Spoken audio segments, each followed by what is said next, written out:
Have you had a lifelong dream in owning your own business? Allow Stephanie Corals at Nitara Marketing to help you with all of your marketing needs.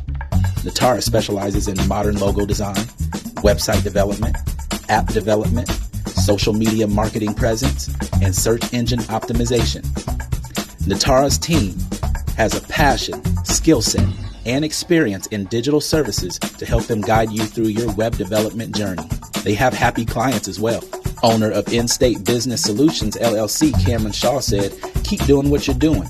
My experience with you and your team has been great." Contact Stephanie and Nitara at 866-752-8461 or email services@nitaramarketing.com. Enough looking at impressions. Let's impress the world. Frustrated with your pain? Team Rehabilitation of Kokomo, Indiana can help you find the solution. We give free injury screens.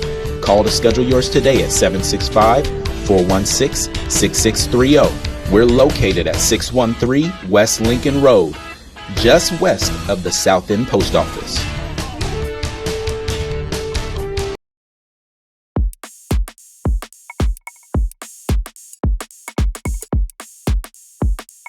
Hello everyone, this is JC Barnett, my partner Travis Tafflinger.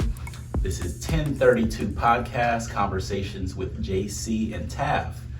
First of all, I want to kick this thing off by thanking a couple of our sponsors. Team Rehabilitation, Dwayne Ewing and his folks over at Team Rehabilitation are doing a fabulous job of getting people back on their feet again after surgeries, after ankle sprains, after muscle pulls. They're getting people back on their feet and just doing a wonderful job at that. Thank you so much, Team Rehabilitation. Stephanie Corals and Miles Lenore over at Nitara Marketing are doing a wonderful job of helping people enhance their website capabilities, their social media presence, logos and branding on a daily basis. If you need help growing your business or just growing anything really that's promoting yourself or your community, please reach out to them. They're absolutely wonderful. All right, Travis, Miss Jessica Hogan, it's a pleasure having you here with us. Thanks for having me. Yes. So we're here really to talk today about, kind of want to do a segment called Layup, where we get to know our guest. And Jessica is, I just newly am calling her the Dos Equis girl because she's one of the most interesting people that I have ever met, truly. And so I'm going to give you an opportunity to kind of introduce yourself here. Sure. Well, thank you guys so much for having me. My name is Jessica, and I recently moved to Kokomo about 7 months ago. Before that, I was living overseas in 3 different countries as a missionary for about the past 9 years. So I grew up in Maryland with my family, and when I was 15 years old, I felt like God was calling me to go to the mission field, be a missionary, and I didn't really know what that meant. I had never met a missionary, but I knew that's what I was supposed to do. So I kind of had to learn a lot along the way. I ended up graduating high school, going to Kentucky to study Spanish and missions at Asbury University. I learned a lot about intercultural communication there. I learned Spanish because I knew I was going to be working in Latin America. And then after graduating college, I moved down to the Dominican Republic for a couple years, then Honduras for 4 years. Then God kind of made a real pivot in my life and moved me to Uganda in Africa. And that's where I was right before coming here. And I joined a church there in Uganda, and they actually sent me back to the States last year to start church planting with them in the United States. So now I'm kind of a reverse missionary sent by my church in Uganda here to my own country to do some church planting. So that's the very short story of where I'm at. Yeah, well, thanks. We live in a culture where it's a lot about ourselves, and we're centered on ourselves, and we make decisions based on what job, comfort level, money. We make a lot of things, and our happiness it usually revolves around us. Being a missionary, what was that call like? What's it? It's one of the few positions or careers where you literally put others ahead of yourself. You're essentially jumping into someone else's culture, leaving your own, leaving your family, maybe even leaving financial security and comfort to jump in there. What are some of the blessings of it? Why did you feel like God called you to that? How did God call you to that? Yeah, so like I said, I was 15 when I kind of felt that call. And I remember the exact day when it happened. It was during summer break. I was working at the coffee shop that my dad used to own for a while, and just feeling very discontent with life. I remember I would later refer to it as a midlife crisis, because I remember thinking ahead to my future, trying to think of something that would bring me satisfaction, like a work or a career, and I just could not think of anything in this country that would really make me happy and that I would enjoy doing. I wanted to be a writer, but I knew that most likely would not pay all my bills. So I kind of started to go in a downward spiral, just thinking like, man, I'm 15 years old. I've got nothing to show for it. Where am I going in this world? And I remember thinking back to this short-term mission trip that my youth group had taken, I think to North Carolina. We were just cleaning up some elderly homes and painting them, just trying to be a blessing to them. And I remember how much joy that I experienced being able to offer that service to someone else, and just being able to serve God by loving other people. And I remember thinking, man, I wish my life could just be one long mission trip. And God really used that thought to be like, that's what I want you to do. I want you to be a missionary. Now, I think he used that to get me in the door, but I quickly found out that a lifetime of missions is very different from a week being on a mission trip. Just doing some short-term projects. It takes a lot of different endurance and patience and preparation. But yeah, he used that experience to kind of set me on that course. I think it's important to know where culture comes from when you think about going into a different culture and trying to fit in there and assimilate to their beliefs and their practices and even the way they interact. And it's really interesting to see how climate really is one of the major causes for culture creation. There's a lot of books that you can read about cold climate cultures and warm climate cultures, and that's kind of the biggest difference between the US and a lot of the rest of the world who are closer to the equator, a lot of those developing countries. And so you can kind of see where it makes a little sense that the US is a bit more individualistic. My family is the most important, and myself. When you think about our weather and just how cold it is, like I just moved into a new neighborhood in Kokomo in December, and I still don't really know my neighbors because I'm not about to be outside making friends, whereas when it's really warm outside, like you don't want to be in your hot house. You're going to be outside. You're going to be in the cool of the evening, and your neighbors are there. And so it's just a really natural thing that it becomes more community-based. I'm not justifying that we should, be self-seeking here, but that's kind of where it comes from. It's helpful to kind of understand where that comes from. So going to another culture and kind of submitting to the new rules of this country, wherever you end up, it's a really humbling thing, and it takes, like I said, a lot of patience and a lot of humility, and it really unearths a lot of things that you take for granted, that you just believe, well, everyone does things like this, everyone lives life like this, when in reality, everyone lives life very differently.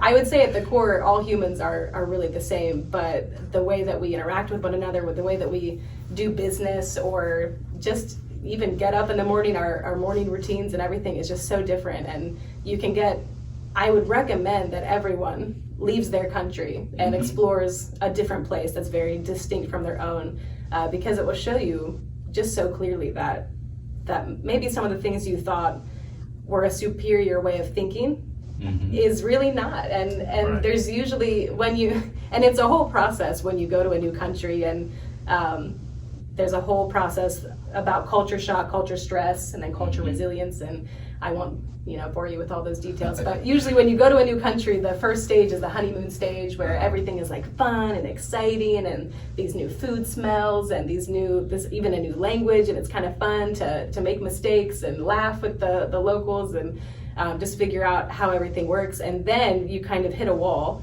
where the honeymoon phase kind of wears off, and you realize that people in this country, they can go about their day and they don't have to think about anything, because they know exactly where to go, they know exactly how the buses work, they know exactly how to go to a bank and do business, and you have to think about every single decision that you make and every single behavior, even the way that you make hand gestures at times is different. And so you have to be so careful about the way you interact, and all of a sudden you're exhausted because it's just so hard to exist in a place. Every moment. Exactly. And that can lead to a lot of frustration. It can lead to some hurt relationships sometimes with some cultural misunderstandings, and so you just have to have a lot of humility and just a willingness to learn. You really have to take the position of a learner when you're in a new culture, but once you go through that process, all of a sudden you realize things start to become a bit more second nature. And it's kind of like your brain is rewriting a manual for how to live in this country, and then when you go back to your home country, you kind of switch to your first manual, and just kind of settle back in. In one of my intercultural communication classes, my professor gave the example of, if you're in this country, for example, you're in a country of square-shaped people, for example. Then if you decide to travel and you go to another country and they're circle-shaped, and so as hard as you try, you're never going to be a circle. But through time and through patience and through a willingness to work on yourself and to grow and to learn new things, your square edges can be rounded off a little bit so that you maybe look more like a hexagon, and you fit in a little bit better with that culture, and all of a sudden you kind of understand why they're doing the things they're doing.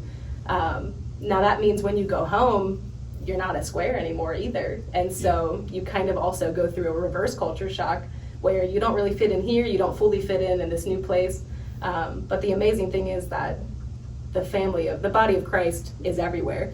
And so it's when you're obedient to God and you just go where he plants you, you can feel at home anywhere, even if it's not where you grew up. Very, very true. I would love for you to elaborate, because I listened to you talk about how early on you were 15 is young to even be considering what you want to do for the rest of your life. But what were some of the influences for you? What were you seeing? Who were you seeing and watching that made you feel like you had to start thinking that way so early? That's a good question. Like I said, I had never met a missionary. I had never really heard of people going to, and it's funny because I remember being very, very young, and the only interaction I'd ever had with missionaries was this group of, I think they had gone short-term to Russia, this team of people, maybe from our church, maybe not, I don't remember, I was very young. And for some reason, they had to come to our house to kind of clean up. They had just traveled all the way from Russia, they had come back to the States, and they had come to our house to use our bathrooms to take a shower and kind of clean up before they went home, I guess. I don't really know. And so my first reaction of a missionary was like, that's weird, like using other people's showers. And looking back, I laughed because much of my life now has been living overseas and then coming back, visiting people's homes to fundraise and using their showers and eating their food. And it's just really funny how things work out. I think I'd have to go back to when I first gave my life to Christ when I was 8 years old. I was at a passion play, those plays that they do around Easter where they kind of reenact the crucifixion and resurrection of Christ. And I don't know, I think I'd seen them before, but just when I was 8 years old, I don't remember this fully, but my mom said that when they gave the altar call at the end for anyone who would like to start a relationship with Christ, I turned to her and I said, Mom, I have to go up. And I do remember the way that I felt on the car ride home, that my life would never be the same. And and I think I'm so thankful to have parents who kind of modeled their relationship with Christ, and they were very involved in our local church. We kind of spent, they were the heads of all the committees, heads of the youth group, those kind of people, and so we spent a lot of time in church. And I think it's just those years of seeing all of my Sunday school teachers, all the pastors that I had been a part, who had been teaching me, just those people who had shown me faithful examples of what it looks like to follow Christ. Must have played a part. But you find that when you're 15 years old and you feel like God is calling you to be a missionary, that you don't make a lot of friends that way. I had a pretty easy time in high school. I had friends who were there, but I could tell from really that moment that my life was going in this direction, and their life, most people's lives were going in this direction, not necessarily a bad direction, just very different from me. And I think because I was so young, most people thought that it was just a phase. Again, I'm so grateful that my parents were so supportive. I know a lot of missionaries whose parents are not, and they just want them to come home, and there's a lot of bitterness there. But my parents, I sat them down that day and I said, I've changed my life plan, and they were like, okay. They were supportive enough to actually travel with me to the Dominican Republic for the first couple of years, which is a whole other story, maybe another podcast. But there's so many people who are like, all right, but when are you going to settle down and get a real job? And I'm like, I'll let you know, because so far it hasn't really happened yet. Well, so you're born in Maryland on the East Coast, and then you went to Dominican Republic, and then Honduras, and then Uganda, Yeah. and then now to Kokomo. Me and JC are from Kokomo, live in Kokomo. We're kind of Kokomo through and through. We'd love to hear your perspective of what you think of this little town in the middle of Indiana. Yeah, never in my life did I imagine that God would bring me to the middle of Indiana, in Kokomo. But I am so grateful for this opportunity to live and to be a part of this community. I've told people here before that I think it's one of the most interesting places I've ever lived, especially in the United States. There are just so many people in this city who I've met, and I don't know if I just happen to meet the choice few or if it's just what's happening in this city, but it seems like there are so many people who are committed to making this community better and who are working so hard to bring art to life, to bring more opportunities for people, to just help difficult situations, people who are in challenges, to bring education. Like, there are so many people who care so much about this community, and you can just tell, like, even both of you I've had the privilege of working with, and just how hard you both have worked to live here for decades, your whole lives, to give towards this community. It's just an amazing thing that I think these days in a lot of cities, there's a lot of movement, there's a lot of people coming and going and chasing different opportunities, but I don't know, I've met a lot of people, I've met a lot of church leaders as well, who are not only working hard and dedicating their lives to making this city the best that it can be, but they're also willing to work together, which is another thing that was so strange to me. Like, it reminded me more of those cultures where I come from Uganda and Honduras, where people, they work together because they kind of have to work together. A lot of them, they might have this, you might have that, we both need both of those things, and so we'll share them. And that's kind of what I feel in Kokomo as well, to a small degree. So it's been a real blessing. It's been a blessing to be a part of it. And I think that there are interesting things happening in this city because people are willing to maybe not look at each other's differences and just look at how they can add value to one another. So, yeah. A huge part of what you do here involves the Bridges Outreach Program. And I have the honor of working with you in the high school program, BTC program. In your director capacity, what is the most fulfilling thing in reference to being able to engage and impact young people on the level that you get to? Yeah, it's been, again, such an unexpected opportunity, but I'm so grateful for it. I think my time on the mission field really taught me that real transformation is a slow process, and you kind of have to trust the process. I remember being 22 years old when I first moved to the Dominican, and really, I had a lot of pride. I thought I knew everything. I had a college degree. I was ready to go down there like I am the solution, and I will help you. And very quickly I realized I'm the one who needs help, first of all. God needs to have mercy on me. And I learned so much from people in other cultures, and I realized just how, when you start to peel back the layers of need that people have, whether it's physical or emotional or spiritual, we all have some level of poverty in us, whether it's emotional poverty or relational poverty. People kind of look at, if someone's hungry, then feed them. But there's so many deep things that, as you peel back and try to solve those problems on the surface, there are 100 more under the surface. And so change is tricky. Change is really complicated when it comes to people. And I remember feeling so discouraged when I first went, because I was like, what can I even do?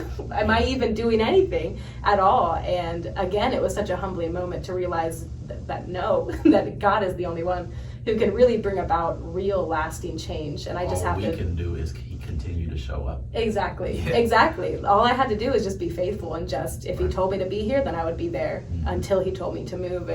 And so when I started to form that attitude of, it's not me, it's just Christ working through me, I started to notice those little shifts in people that I would talk to, the conversations that we would have. Someone who used to be really bitter now becoming more thankful and more, just very, very subtle shifts, but you start to notice them because you're looking for them. Yeah. And so when I came to Bridges, I had that same attitude, because youth, again, they're the same everywhere. They might have different jokes, they might have different music, but they're the same. And so it's just been a good reminder that real transformation takes time. I've only been with these kids for 7 months, pretty much. And it could have been really easy at first to come in and, you think of those like 90-minute movies of like, what is it, Freedom Writers, or like Coach Carter, all those like, I'm gonna do this, I'm gonna inspire these children, and they're gonna be, different people by the end of the school year. But you know what, like sometimes it's gonna be just the small things that you celebrate. And so my favorite part is just looking for those little bursts of light that I see. Someone who maybe started out the year so angry and would just blow up at everybody, who now has the ability to talk about their feelings at a normal level. Like, that might sound so small, but it's huge. So just being able to celebrate those little wins has been my favorite part so far. Yeah. Awesome. Well, we like to end with, we call it our buzzer beater, but it's really an action point or just something that the audience can take away. And we believe that conversations change relationships, and relationships change community. And one thing that I was curious right now, immigration is a big topic in our country, and politically it's a big part of what's going to happen this year with the election. And but personally, it's affecting people daily, and I would just be curious, as someone, I feel like a lot of times it's easy to be like, well, that's down there, or that's not us, but it is us, because one, it's in Kokomo, but two, everything our country does affects us. Do you, how could you help shine some light on things relating to immigration, or a takeaway, or something that the audience could do to help be part of the solution and not just add to the noise? Yeah, absolutely. I think that your last phrase about noise is a good place to start. I think a lot of people, and myself included, like I said, when I first went on the mission field, I was making a lot of noise. I was talking first and looking second. When really, I think the most helpful thing you can do is just to learn more, to kind of make it more real, to bring it more on a personal level to you. I know it's a very different situation, but I have kind of had a very limited experience of being an immigrant in a country that was not my own, having to work through the visa process to be there legally, and that's pretty complicated. Having to figure out how to open a bank. One of my most difficult days when I first started out wasn't anything about ministry, it wasn't anything about being a missionary, it was going to the bank and having to order a checkbook. And like in the States, I think you can just go online and like order them and then they're delivered to your house. But in the Dominican, you have to go to the bank, you have to wait in line, you have to go to the right desk, you have to fill out the right form, then you have to make a phone call in the bank to order the checks. I had a Spanish degree, could still not speak really good Spanish, and they would not make the phone call for me. They made me on the phone, and I could not understand what the person was saying, and I almost started crying in this bank, and the teller was just so frustrated with me, was not giving me any grace or any patience, and it was so hard. And then I would come back to the States, and I would see someone struggling with English, and someone getting frustrated with them, and I remember how lonely it made me feel, how disconnected and discouraged and isolated, that all those feelings came rushing back, and all of a sudden it wasn't like an immigrant situation. It was very personal to me. And so I think the best thing we can do is really just to learn more about it. I lived in Honduras. I know a lot of people that I met, a lot of friends that I made there are now currently in the U.S. Some are legal, some are trying to be legal, but there's a lot going on in that country. I know someone who was running away from a gang that murdered their father and now wants to come and kind of get revenge for being put in prison, and so he had to flee his country, he had to leave his family so that they would be protected and so that he would be protected. And so it gets really complicated when you look in and really see, the decisions that these people are making. I can tell you that the majority of people in different countries, they like their country. They like living there. They're not looking to leave. They love their culture. They love their jobs. They love their families. And I don't blame them because their countries are amazing and I love them too. And it's just a beautiful place. So the majority of people who make this decision to come to the States, it is not an easy one. It's usually made out of desperation and it's feeling like they don't have another choice. And so I think the word compassion is just the word that I would leave with people. That if we would make every decision with compassion in mind, I think that we would start to move in the right direction. Wonderful. Well, was I right or was I right? One of the most interesting people I've ever encountered.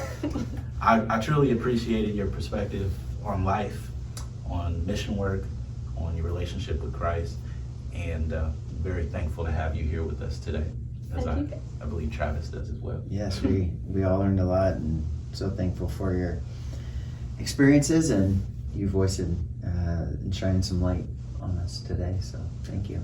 Yep. Thank you guys. Well, that's our podcast for today. Thank you for tuning in to 1032 Podcast Conversations with JC and Taf. Thank you very much.